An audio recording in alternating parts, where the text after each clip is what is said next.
Savvy Business Radio and runs in syndication on 8 AM/FM stations nationwide, including iHeartRadio and 6 podcasting platforms. To find out about our paid sponsorship opportunities or to become a guest and find out how we can help you get your message out in a bigger way, call 732-474-7375 or email Christina@savvybusinessradio.com. Our guest today is Lynn Shaw, President and CEO of Lynn Shaw Productions and VP of LionelMedia.com. She shares details today on a serious epidemic facing the U.S. and the world, and that is domestic abuse. She delves deeply into the story written by one of her clients and friend, Priscilla Bennett, who was born in Boston and retired as an emergency room nurse. For over 20 years, she witnessed and treated abused women from all backgrounds. She merged her love of writing and her sincere desire to spotlight firsthand domestic violence and the goal of empowering women to escape and heal. Find out more and read Priscilla's amazing book at PriscillaBennett.com. Hi, Lynn. Welcome to Savvy Business Radio. I'm so excited to have you join us for our Heartbeat of the World. Well, not video series today. We're going to do an audio, but this is a very important topic we're going to talk about, and it's domestic violence. I have a personal understanding of this growing up with a mom who had gone through it, and of course, us having to deal with watching it most of the time and not being a subject of domestic violence, but most of the time seeing it is just as painful as actually being abused yourself physically or mentally. But we're going to talk about this very pressing issue that a lot of women and men deal with every day. And we're talking about a wonderful book that your friend wrote, Priscilla Bennett, Something to be Brave For. It was a fabulous book. I really could relate to it with my own experiences watching my mom and my dad. But explain for me how this got started for you and how you got to helping women in domestic violence and working with the National Network to end domestic violence. How did this work for you? First of all, Christina, thank you so much for having me on today to represent Priscilla, the book, and the message. From the bottom of our hearts, we appreciate this so much. Thank you. You're welcome. I am a producer and a writer. I do PR, strategy, branding, and a mutual friend introduced me to Priscilla about 2 years ago. And she just thought, there was great synergy and we should meet. And Priscilla is actually, and I say this to her face, so I can say it, she's shy. She's not a public speaker. And I said to her, that is something that all of us, you just have to go out there and speak. You don't have to be a public speaker. There's no magic to any of this. But I said I'd come on for her today and talk about something to be brave for. So I was introduced to her 2 years ago by the mutual friend.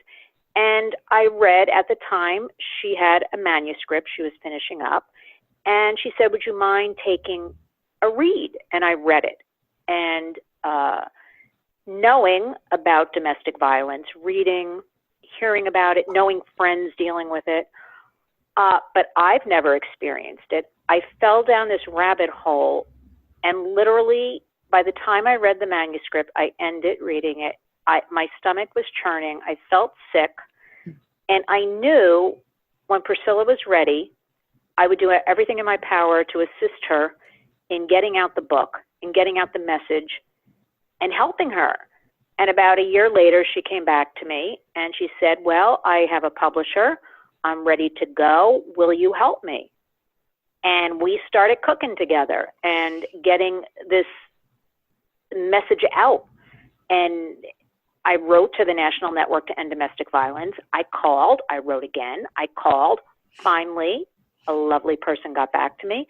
They said, yes, we'll partner with you. So proceeds from the book are going to the National Network to End Domestic Violence. And we are working very hard to raise awareness of this pandemic. And what was fascinating is you told me prior to the interview that Priscilla is not herself a victim of domestic violence, but she had witnessed it as a nurse. Explain a little bit about that.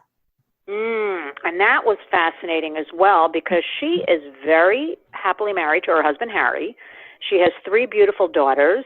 She lives in Boston, and she's got 2 grandchildren. But her entire life was an emergency room nurse. So she would see women constantly come through the doors of the emergency room. Men too, sometimes women, families, the whole gamut. And she couldn't believe, she would go home, she would tell me, and just keep telling her husband, I can't believe this, people are beating on each other and this and that. And she vowed upon her retirement, which was a little over 2 years ago, she was going to sit down and write a book and cull together different women she met. She also became friendly with certain women that to this day she's still friendly with. She explained to me some of these women died at the hands of abuse, their husbands or boyfriends. And she said, I never wrote a thing. She said, I sat down and I just started writing on a yellow legal pad, and that's what I did. And lo and behold, she wrote a book.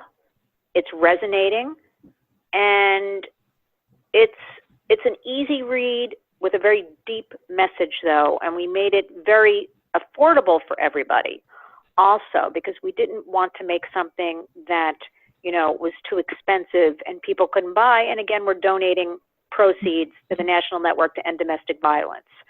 So that's kind of how the whole thing started happening, and it is just an epidemic that needs to be addressed, and everybody needs to get involved on some level.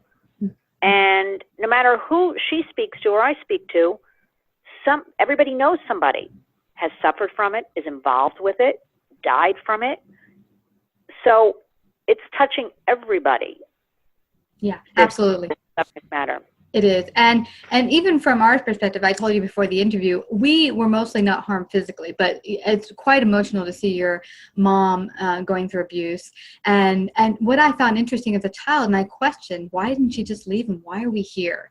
And, it was kind of a dichotomy, because on one hand, I wanted a dad, but on the other hand, I didn't want a dad that was abusive. And even as a young adult, I would think about women who were going through abuse. What is wrong with them? Why would you choose this life? And now being older and also reading this book and going deeper into the lifestyle of what happened when you're stuck in domestic violence, is that it's not such an easy fix. And that's what really I think is wonderfully highlighted in this story, is that it shows you that it's not a quick fix. It's really more of a emotional, psychological abuse that goes on an everyday basis, where you really begin to doubt your very self, your very thoughts, your very rationale, and to the point that you have zero self-confidence. And it's not a matter of just stepping out of that. Explain how you came to understand it yourself. What's your perspective on that? Well, I came to understand this. I became OCD in the beginning, and still am, about this whole domestic violence epidemic. And Priscilla started talking to me about gaslighting. And I'm like, what is this gaslighting? Explain this gaslighting. And then she's like, remember the movie? And I'm like, oh yeah, I kind of do. There was a movie about 20 years ago. And then of course I started doing research, but she explained to me, it's basically the abuser makes the victim feel like they're just completely crazy. They make them doubt things happened. They tell them, oh, you're exaggerating. That's one of the phrases they like to use a lot. Or, no, that didn't happen. Or, oh, I never said that. Oh, don't you remember? I told you that yesterday. And they do this over and over. It's like this psychological, you used a good phrase earlier when we were talking, like a psychological warfare. Mm-hmm. And the victim eventually is so beaten down and fatigued that they really begin to believe, maybe I am crazy.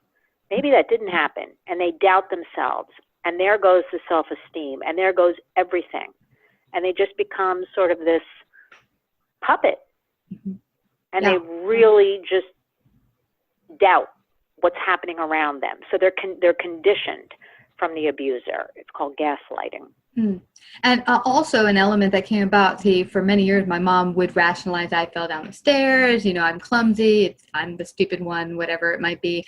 But when things got very dire towards the end, and my mom was like, "Now I'm leaving." And one of the vocal points of that actually was when my dad was getting very frustrated one day. My dad generally did not hit us. He would hit her, and most of the time try to bring her in the other room so we didn't have to witness it, but we still heard it.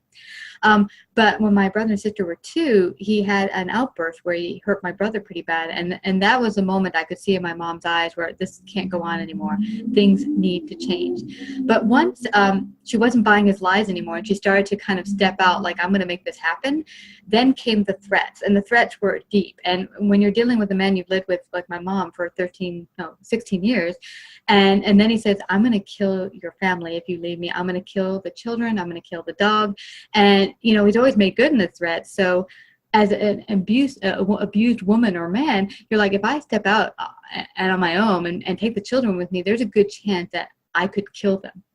And you're kind of really stuck on a hard place, because what do I do? Do I stay here and continue to get abused to keep them safe? Or do I try to leave and maybe we all end up dead?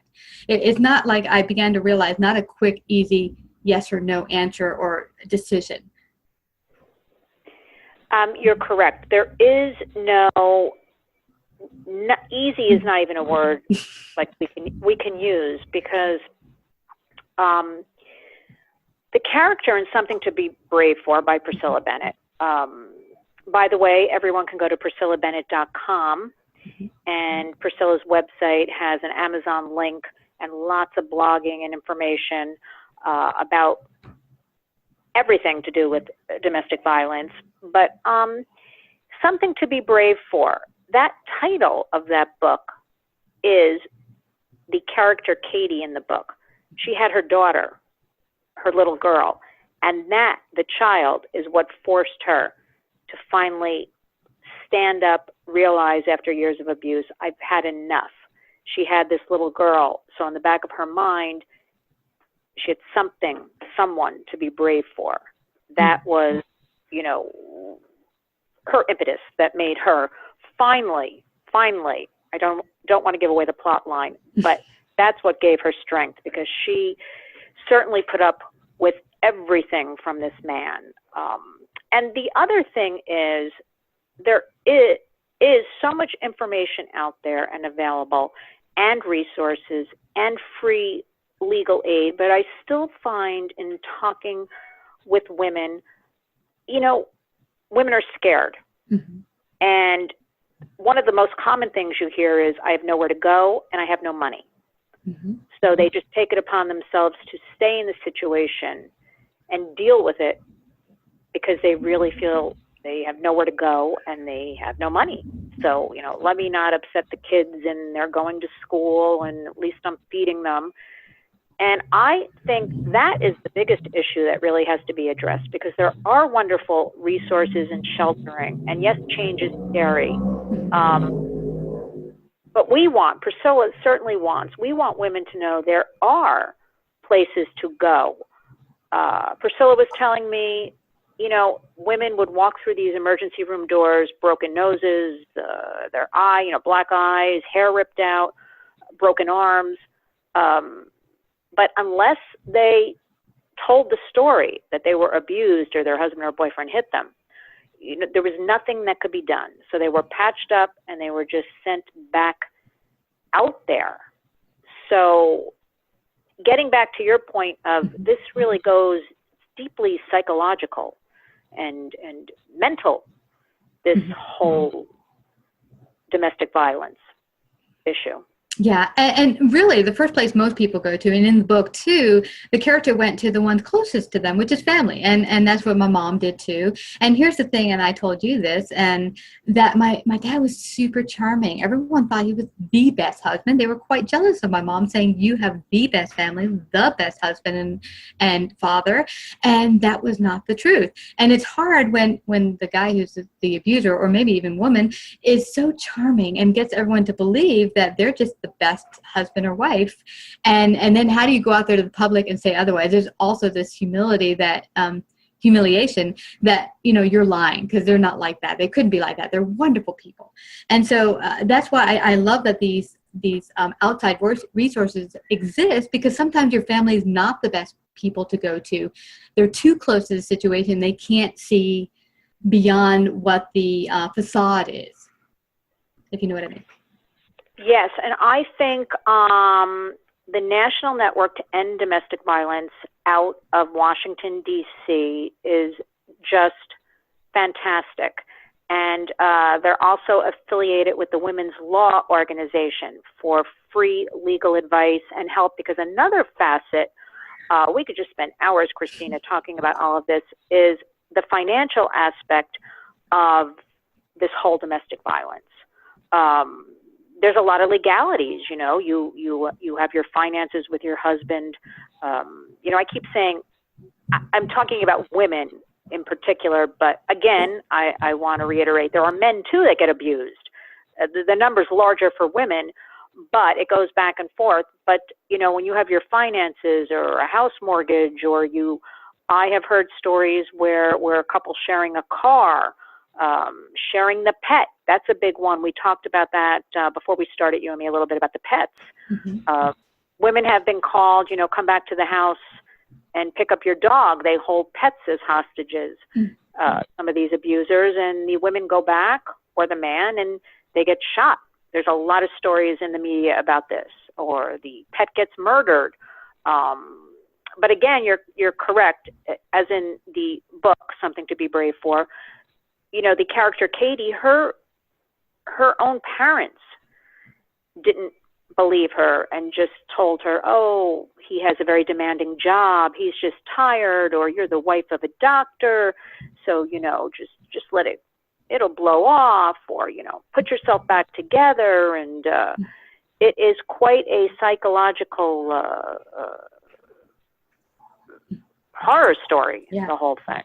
Absolutely. And I like that you brought up the pet aspect, because we had someone on last year who talked about the fact that a lot of people, even if they don't have kids, if they're being abused, said, I won't leave my dog behind. And shelters who take women in who are abused won't take the dogs in most of the time, because most shelters don't accommodate animals. So you'd have to leave your dog in the care of the abuser. And my dad also did threaten our dog. He didn't make good on it, thank God. But we had to leave him behind at first when we left him, because we couldn't take the dog into a hotel. We lived out of the hotel for a bit, and hotels, most of them wouldn't take a dog. So we had to leave him behind. So it's a very scary thing, because, you know, you love your pet like he's a family member, and you don't want to leave him at the hands of an abuser. So it's also yet another thing that makes things a little bit more complicated. But there are services now, even some shelters, who do accommodate and take animals. So you just have to do a little research into it. Lynn, what would be your advice if you're living with a very controlling abuser, and where do you find the resources to be able to look into it? Because some of the time, like my dad would keep a very careful guard on what my mom did or looked at. We didn't have internet back then, but I'm sure today someone like Katie, if she lived at home, the husband, Claude, might even come home and look at the internet to see what she looked at. And it makes it really hard to actually research for available options out there. Well, the internet is a wonderful resource, and you're correct.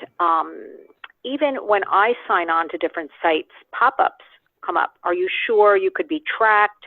Be careful. Here's a hotline number. And it's very shocking that these things, you know, and I'm just doing some research or reading up, or I've been redirected to a site. I would also say that you should use a different computer. Mm-hmm. You should use a friend's computer.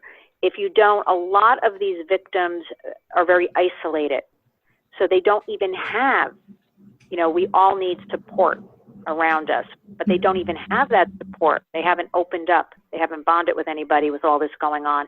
You can go to a library and use a computer. But the easiest thing, there are 800 numbers that you just call, and they will direct you. For instance, the National Network to End Domestic Violence, there's an 800 number. You get the number. Don't even go on the computer, and you call them, and they will direct you in your neighborhood, your next step, where to go. Now, you know, areas like New York, Boston, where Priscilla is, you know, these are cities, so it's easier. But a lot of these women are out, you know, in the middle of nowhere, in the Midwest or something, and they become very overwhelmed with, I've heard from different women, you know, well, the nearest facility is 40, 50 miles away. And we, of course, tell them, get in the car and go, get on a bus and go. That is a lot easier said than done. Mm-hmm. But I would say don't put too much on computers that can easily be hacked and tracked. You don't want a lot of these women have to make plans, and it takes them a long time to get a plan together to eventually get away. Mm-hmm. You don't want your plan being found out. Call the 800 number. Call the National Network to End Domestic Violence. There's also another wonderful organization. We're partnered with NNEDV, National Network to End Domestic Violence, but there's also the National Coalition Against Domestic Violence. They also have wonderful resources. Just pick up the phone and call. Mm-hmm. That's what you have to do. If you're going to use a computer, we would suggest not your own, not at home. Yeah. Go use a friend's, go to a library, go anywhere else and use a computer. Yeah, That's where you start. I love that you mentioned all this, because one thing that's true and it's not touched upon, and people who don't haven't dealt with this don't realize, is that you're put on a very tight chain when you live with an abuser. They look at all of your movements, and they, as quickly as possible in the beginning of marriage or relationship, try to cut off all relationships you have with family and friends. And there's a reason for that. It's psychological abuse and warfare, but to keep you, a hostage at their expense. They don't want you to have friends or anyone you can count on. So in the beginning of this book, she had a good friend that he became quite jealous that she was hanging out with and said, whatever. But that happened very often. And so that's why it's wonderful that there are resources like a library, where you don't have to worry about having a friend. It's an outside resource that's free and public. Absolutely, yes. And again, I can't stress enough, at least today we are seeing more organizations pop up. We are seeing more shelters in existence and being built. It is the subject matter which nobody 5 years ago, 10 years ago really addressed. It does seem to be coming out into the open more.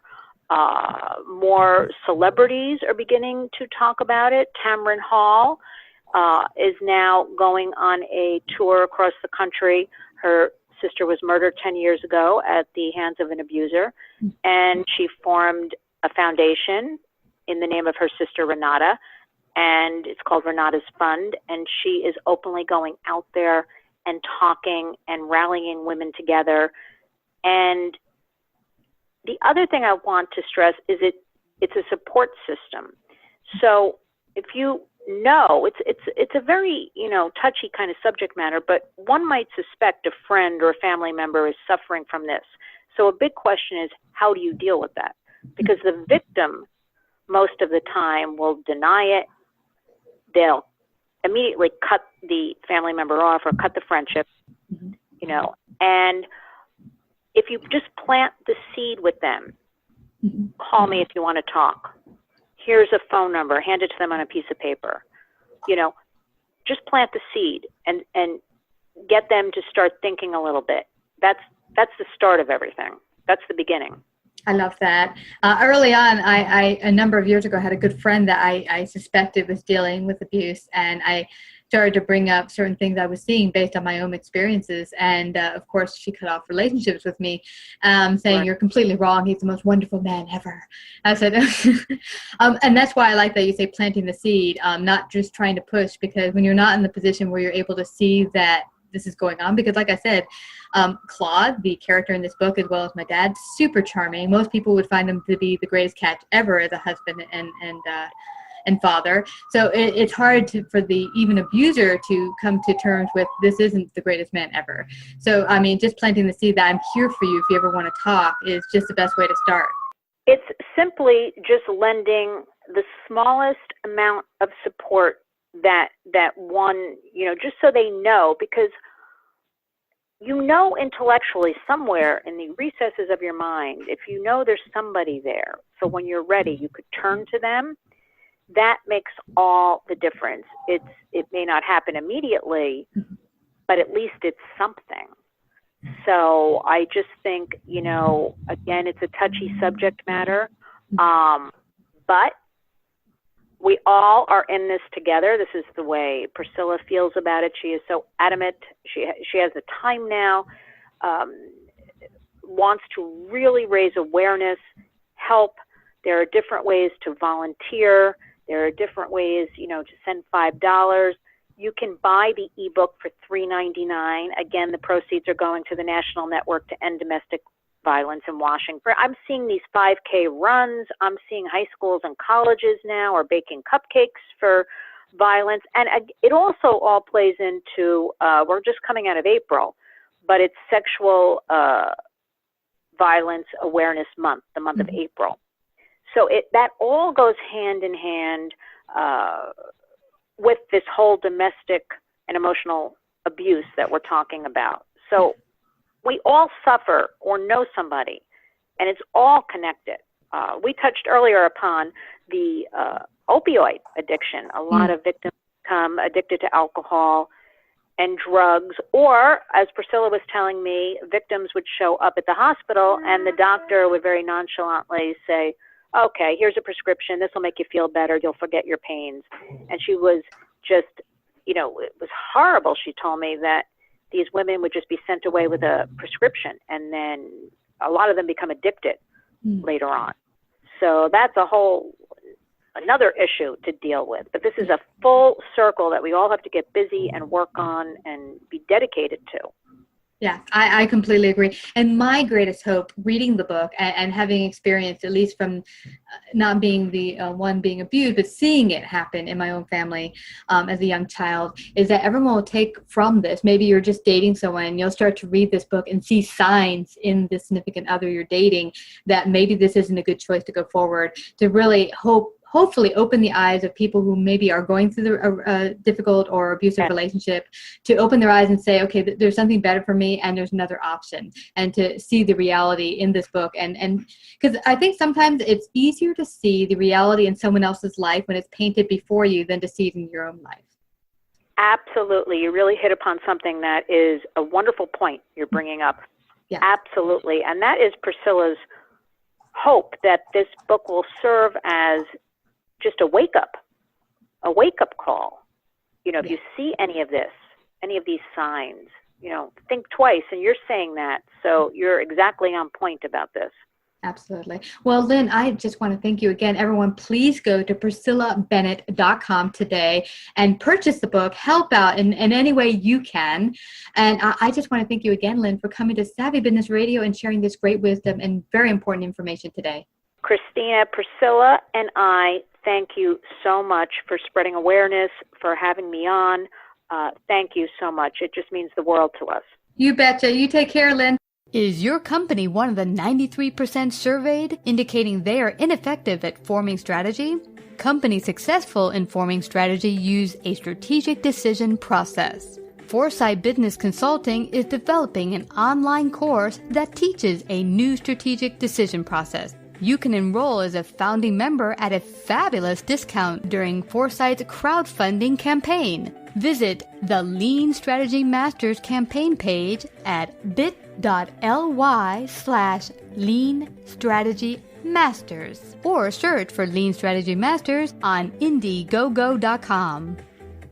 Savvy Business Radio runs in syndication on 8 AM/FM stations nationwide, including iHeartRadio and 6 podcasting platforms. To find out about our paid sponsorship opportunities or to become a guest and find out how we can help you get your message out in a bigger way, call 732-474-7375 or email Christina@savvybusinessradio.com.